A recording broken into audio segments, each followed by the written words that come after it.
Je m'en souviens. Avec Gilles Proulx. Alors, chers amis, nous sommes rendus dans le régime britannique à Montréal. Et si le régime britannique nous a donné une petite concession, l'acte de Québec de 1774, ça ne veut pas dire que derrière leur tête, ils n'ont pas des plans pour en finir avec nous autres. On le verra tout à l'heure, ou un peu plus loin dans la série, avec la venue des loyalistes.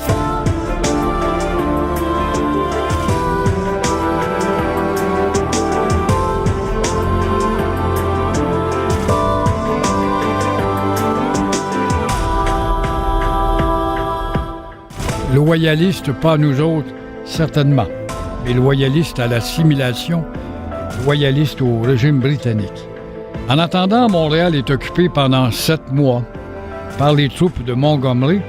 Les Américains se mettent en devoir de nous parler pour nous convaincre de nous joindre à eux, pour nous venger des Britanniques. Il y a dans les rues de Montréal, rue Saint-Paul, la maison existe encore, l'imprimeur Fleury-Mesplet, dont la maison est encore là debout fièrement, rue Saint-Sulpice et Saint-Paul, c'était un proche de Benjamin Franklin, le diplomate, et il distribuait des tracts pro-américains. Donc le Français nous demandait « rangeons-nous avec les Américains ». Il était même venu de Philadelphie avec sa machine à imprimer pour diffuser sa propagande anti-britannique. On refuse l'invitation en croyant que ce conflit ne nous regarde pas. Et on est tanné de se battre. On s'est battu pendant longtemps contre les Anglais. La guerre de 7 ans nous a épuisés. Ce choix nous a-t-il été bénéfique? C'est une bonne question. Une chose est certaine.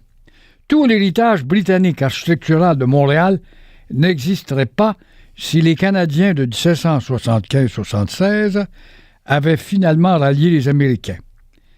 Mais ces bredouilles que Benjamin Franklin et les siens vont quitter Montréal en juin 1776, soit environ 7 mois après la prise de la ville. Combien de temps ces alliés intéressés auraient-ils respecté le territoire immense du Canada qui les coupait de l'Ouest? Pas plus d'une semaine, probablement, et ça aurait été, encore une fois, la guerre.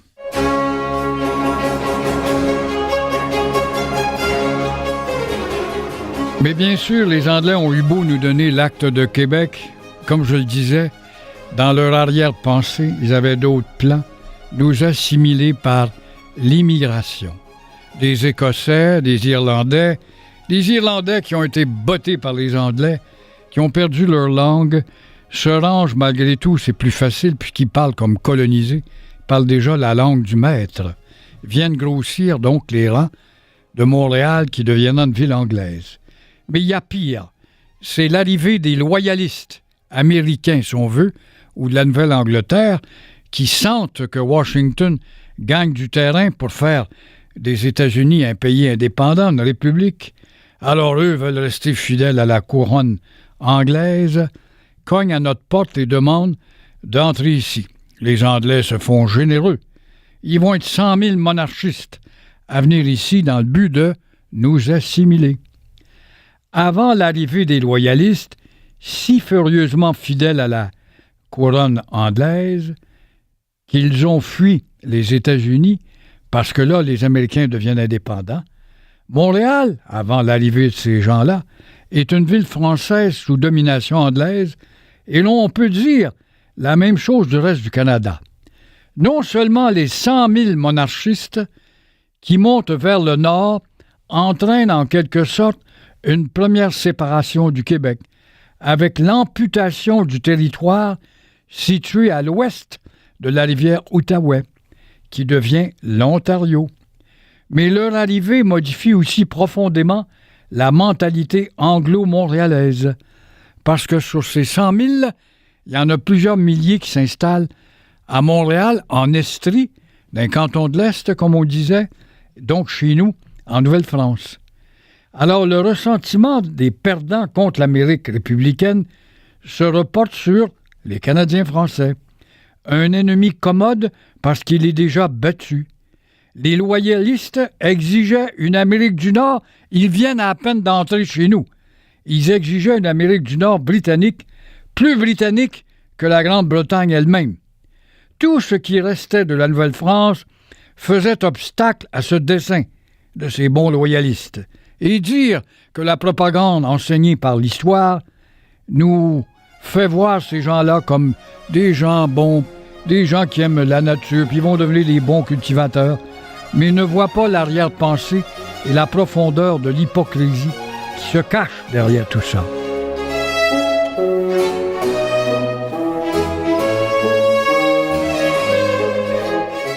Alors, toujours est-il que tout ce qui restait de la Nouvelle-France faisait obstacle à leur dessein. Montréal étant l'un des centres nerveux commerciaux du pays conquis, la mentalité loyaliste va s'emparer rapidement de cette mentalité, cette atmosphère de Montréal pour faire de la ville une ville anglaise. Et en voici un bon exemple. Le journal La Gazette, fondé en français en 1778 sous le régime britannique, devient unilingue anglais et francophobe en 1785 et prend le nom de Gazette.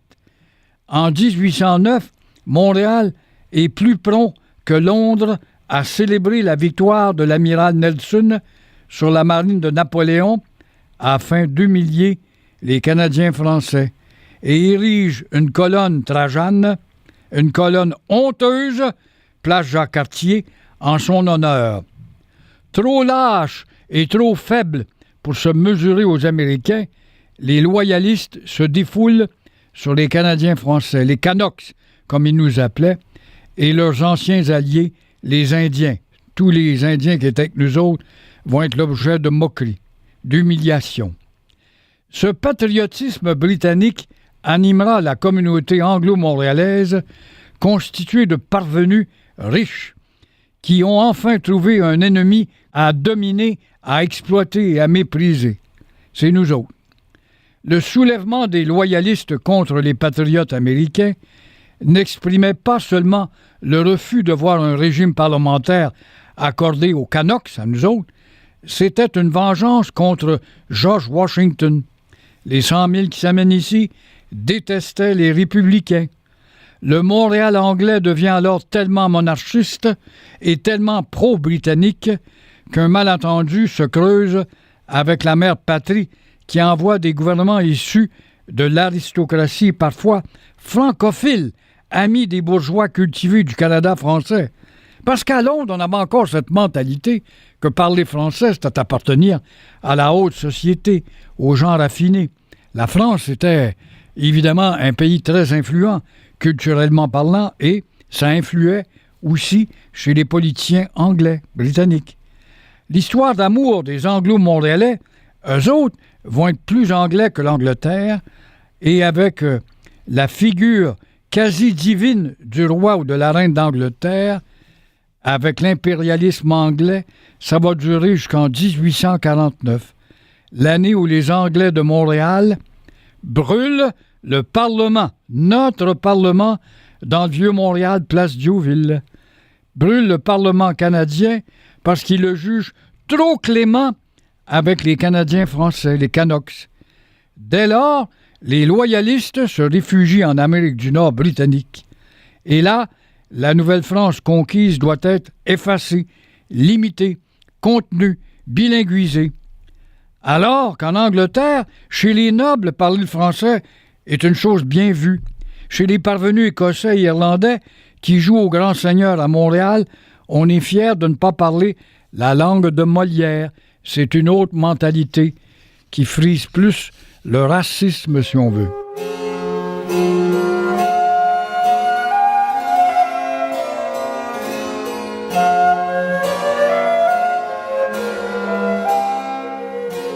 Alors, comme on le voit, chers auditeurs, au lendemain de la conquête du Canada, de la Nouvelle-France, du Québec, en quelque sorte, les Britanniques ont l'obsession de posséder Montréal.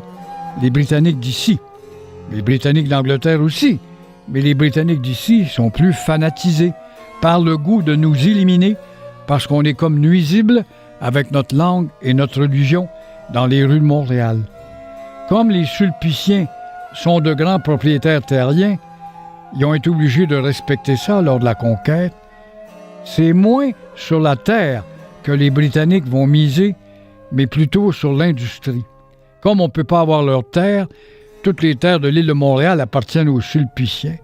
Alors ça tombe bien, une révolution technique et industrielle sans précédent dans l'histoire se trame au même moment. C'est ainsi que presque tous les bouleversements que Montréal connaîtra au 19e siècle seront le fait des Anglais et que ceux-ci s'assureront que les nôtres soient réduits au rôle d'ouvriers ou de spectateurs. Si vous passez rue Notre-Dame, tout près du pont Jacques-Cartier, vous remarquerez une vieille bâtisse grise qui dégage occasionnellement des odeurs de houblon. Elle remonte au lendemain de la conquête, cette bâtisse, à l'été 1786. Le propriétaire de ce complexe est un certain John Molson. Il était arrivé dans notre Montréal conquis en provenance de Moulton, en Angleterre, à l'âge de 18 ans. Savait-il alors qu'à part sa brasserie, qui commença par 8 boisseaux d'orge pour malter la bière, il deviendrait un chevalier de l'industrie mondiale et fonderait ni plus ni moins une dynastie familiale, les Molson.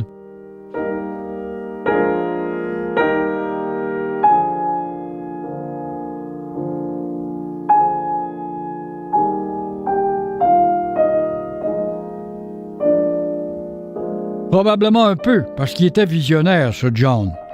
Visionnaire, cet homme d'exception flairait déjà le progrès économique lié aux nouvelles technologies. On le témoigne d'ailleurs dans son fameux Accommodation, le premier bateau à vapeur du Canada. C'est lui qui le monte, qui va aider Montréal aussi à supplanter Québec, parce que jusqu'à ce moment-là, Québec était la métropole du Canada. On construisait des bateaux avec l'accès du bois qui était là, et en plus, le fleuve était profond, alors il ne venait pas de bateau ici à Montréal.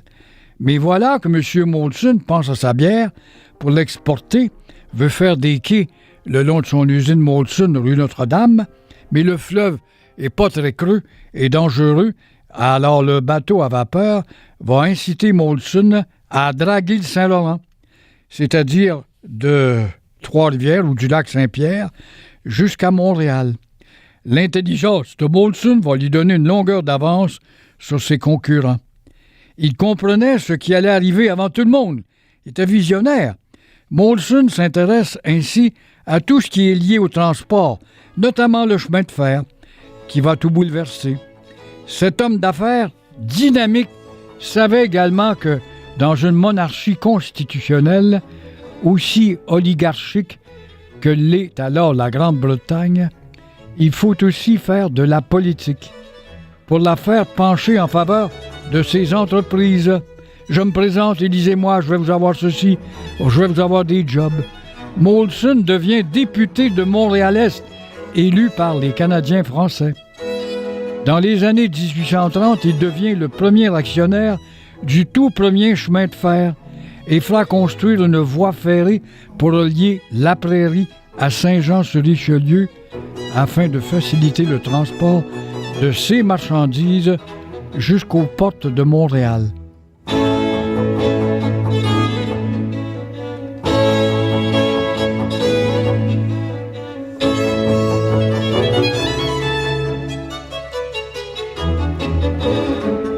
Et qui se trouve à bord du train lors de l'inauguration? Il y avait un cocktail à bord. Nul autre que le chef autonomiste et patriote qui s'appelle Louis-Joseph Papineau, qui en était à confectionner justement à ce moment-là, à écrire son programme de revendication pour le Bas-Canada, à vouloir élargir l'autonomie du futur Québec.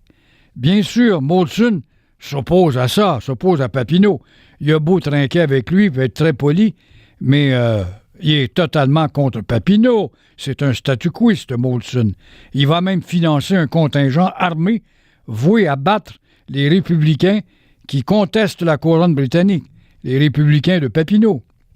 Quand l'un de ces bateaux va passer proche de sombrer près de Repentigny, quelques années plus tard, on va se souvenir de ça. On avait de la mémoire dans le temps. Les habitants demeurèrent sur le bord de la plage à Repentigny, les bras croisés.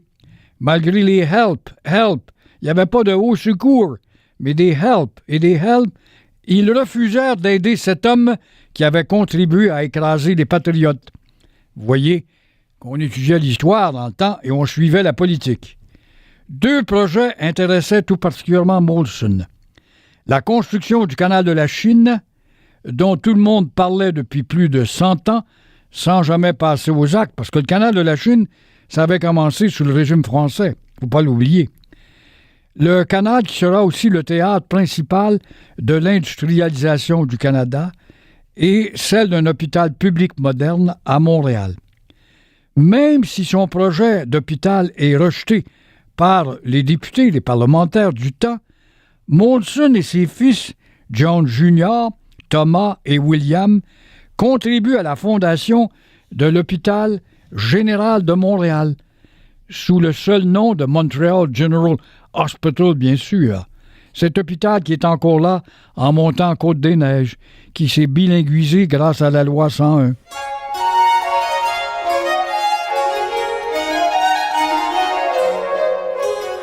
Ce qui est vraiment remarquable, c'est la durée de cette dynastie Molson, puisque cette famille demeure importante près d'un quart de millénaire après le premier achat de l'illustre aïeul. Cela nous en impose d'autant plus que nous, Québécois, peinons à transmettre nos compagnies à la génération suivante. Aussitôt qu'un flirt arrive, on vend la compagnie et puis les enfants ne veulent pas gérer la compagnie, préfèrent se promener en grand yacht, avoir un chalet dans le Nord, un condo en Floride et puis des super bolides. Ils sont emportés par la société de consommation. Alors que chez les Molson de père en fils, on a le sens des affaires, on veut perpétuer justement le nom de ce patrimoine Molson. Alors, chez nous, on lâche vite dès qu'on a vendu. On a eu l'exemple chez Provigo, on a eu l'exemple des restaurants Saint-Hubert ou le Cirque du Soleil. On a l'impression que la transmission est toujours impossible et on vend à l'étranger. Bref, je ne serais pas étonné que la famille Molson arrivée ici avant l'acte d'union de 1840, avant la Confédération de 1867, qu'on va fêter cette année avec des parties, tout en oubliant ce partenaire important qu'a été le Québec dans l'articulation de cette confédération qu'on aimerait tant rafraîchir et où on se fait rabrouer parce que nous n'avons pas de chef assez vaillant pour combattre. Toujours est-il que avant, je parle des Molson, avant même la Révolution tranquille, soit encore là quand le Québec lui-même aura disparu dans un Montréal enfin totalement anglicisé, dont l'illustre John Molson rêvait sans doute à son arrivée dans ces années-là. Quant au hockey, qui est associé au nom des Molson, l'aïeul Molson n'avait aucune idée que ce sport existerait un de ces jours.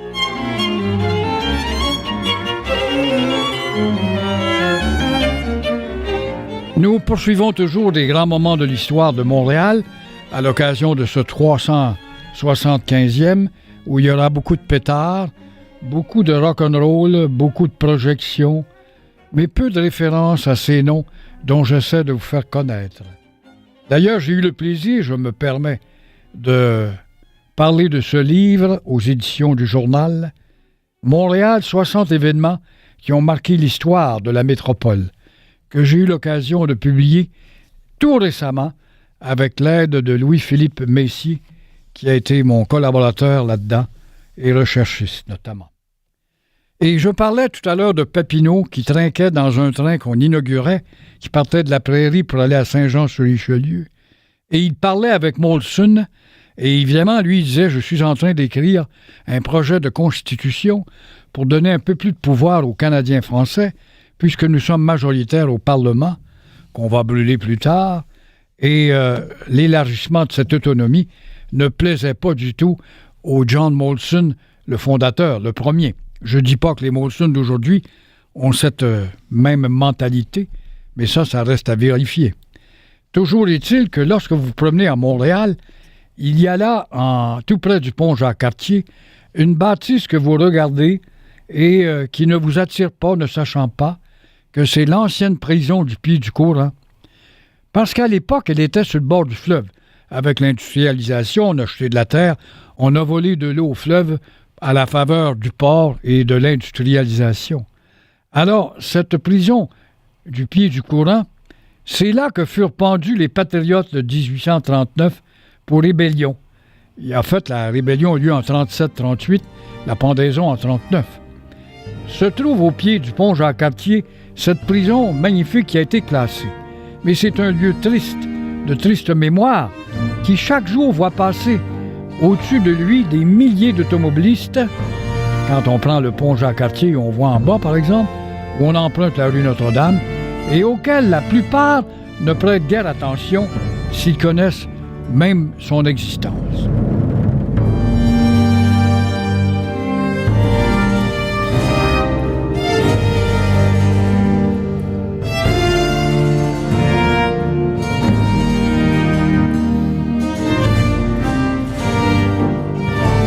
L'épisode qui m'a le plus frappé dans ces exécutions, c'est cette horreur publique qui devait servir de spectacle pour donner l'exemple.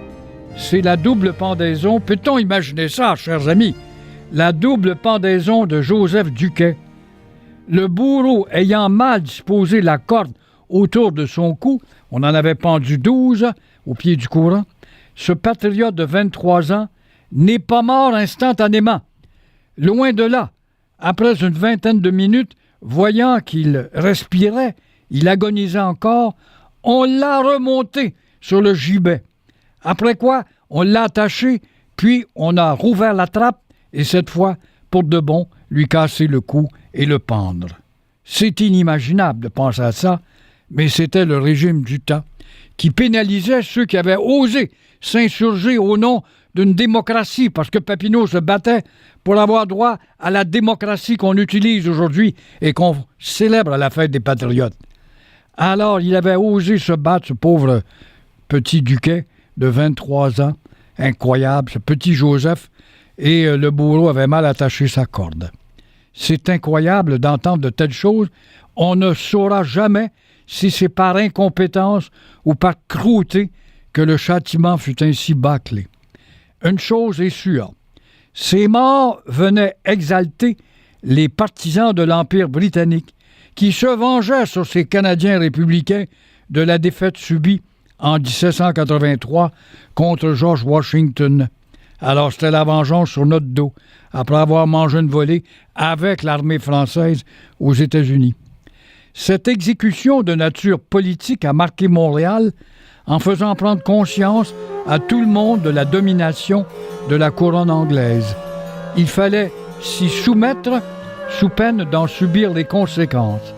Et quand on pense qu'à l'école, on n'étudie pas cette page-là, et vous vous demandez pourquoi vos enfants sont des parfaits ignorants qui connaissent le hockey, le rock'n'roll, ou qui ont étudié une histoire avec des courants complètement éloignés de ces réalités, les humiliations et les bas coups doivent être aussi exprimés à travers l'histoire.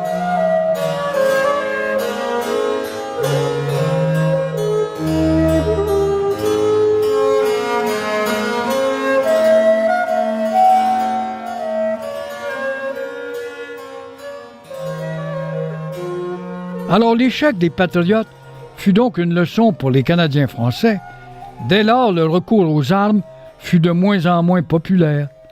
Malgré la tension quasi permanente à Montréal entre les Canadiens français et une immigration grandissante qui renforçait la communauté anglaise, il n'y aura presque plus d'effusion de sang. On va tendre tranquillement à nous assimiler. On a tendance à l'oublier, mais c'est exceptionnel. Un bon ententisme aussi obstiné. Un demi-siècle plus tard, pour résister à la violence génocidaire des Anglais dans les prairies, Louis Riel, à son tour, prendra les armes. Et en 1886, il connaîtra le même sort que Chevalier de Lorimier. Voilà pourquoi il est heureux. Mais à Montréal, c'est surtout à coups de poing que les Français et les Anglais en découdront. Non pas à coups de fusil, C'est là une grande métamorphose, puisque depuis la fondation de la ville, la guerre était en état quasi permanent, soit contre telle ou telle nation amérindienne, soit contre les Anglais. Désormais, les Canadiens seront étrangement réticents à la guerre.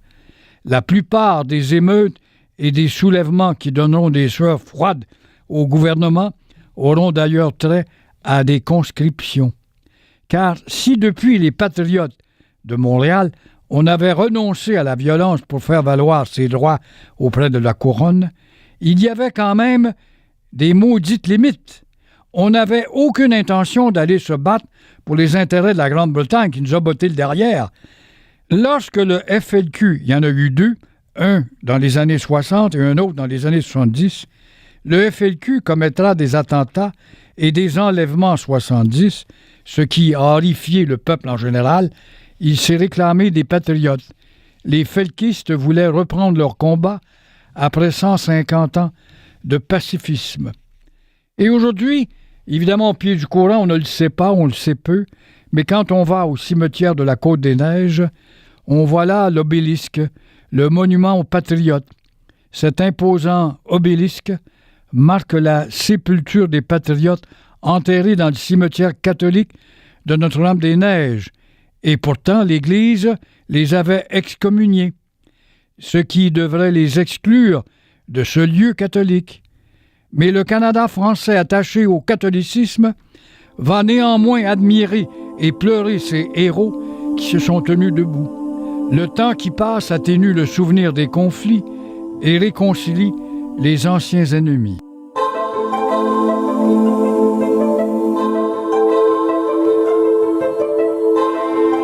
Eh bien voilà, mes chers amis, pour ces lendemains de veille et cette conquête et ses conséquences. Dans un prochain volet, je vous parlerai du célèbre Lord Durham.